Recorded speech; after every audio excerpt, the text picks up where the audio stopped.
Le narrateur a perdu Jenny Colon, celle qu'il aimait.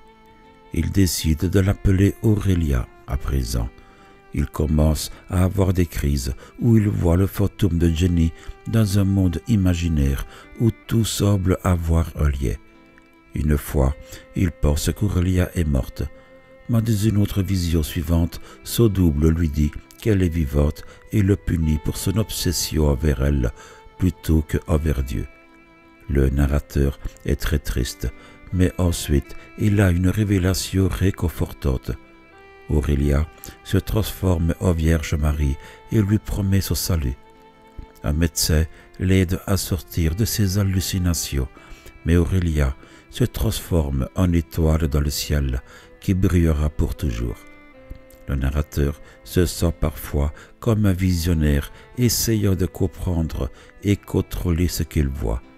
Cette expérience l'amène à réfléchir sur sa propre identité et sa quête spirituelle.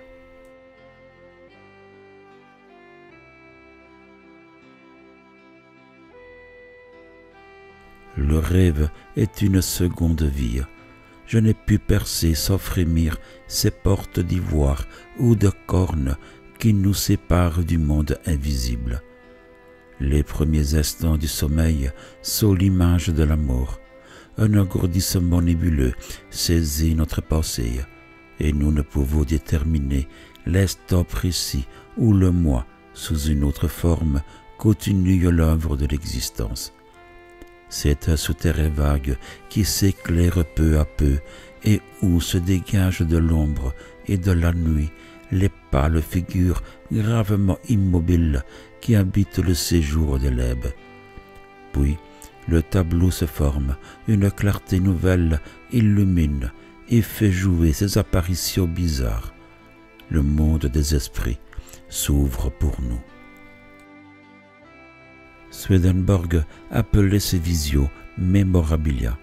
Il les devait à la rêverie plus souvent qu'au sommeil. L'âne d'or d'Apulée, la divine comédie de Dante sont les modèles poétiques de ces études de l'âme humaine. Je vais essayer, à leur exemple, de transcrire les impressions d'une longue maladie qui s'est passée tout entière dans mon esprit. Et je ne sais pourquoi je me sers de ce terme maladie, car jamais, quant à ce qui est de moi-même, je ne me suis senti mieux portant. Pourtant, je croyais ma force et mon activité doublées. Il me semblait tout savoir, tout comprendre. L'imagination m'apportait des délices infinis. En recouvrant ce que les hommes appellent la raison, faudra-t-il regretter de les avoir perdus?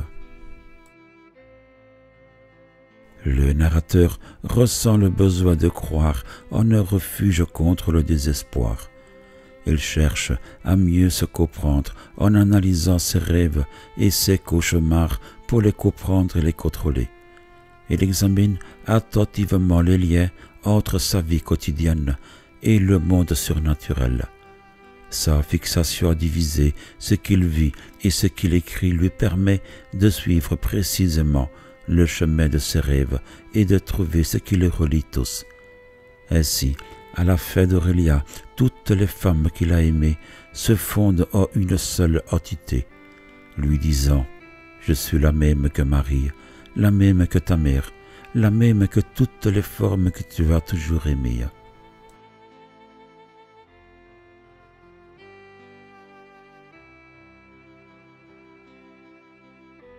Le sommeil occupe le tiers de notre vie. Il est la consolation des peines de nos journées ou la peine de leurs plaisirs, mais je n'ai jamais éprouvé que le sommeil fût un repos. Après un engourdissement de quelques minutes, une vie nouvelle commence, affranchie des conditions du temps et de l'espace, et pareille sans doute à celle qui nous attend après la mort. Qui sait s'il n'existe pas un lien entre ces deux existences et s'il n'est pas possible à l'âme de le nouer dès à présent.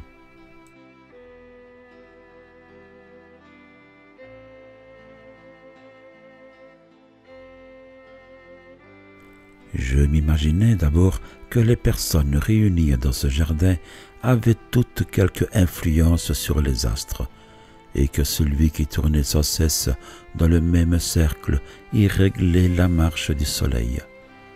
Un vieillard que l'on amenait à certaines heures du jour et qui faisait des nœuds en consultant sa montre m'apparaissait comme chargé de constater la marche des heures.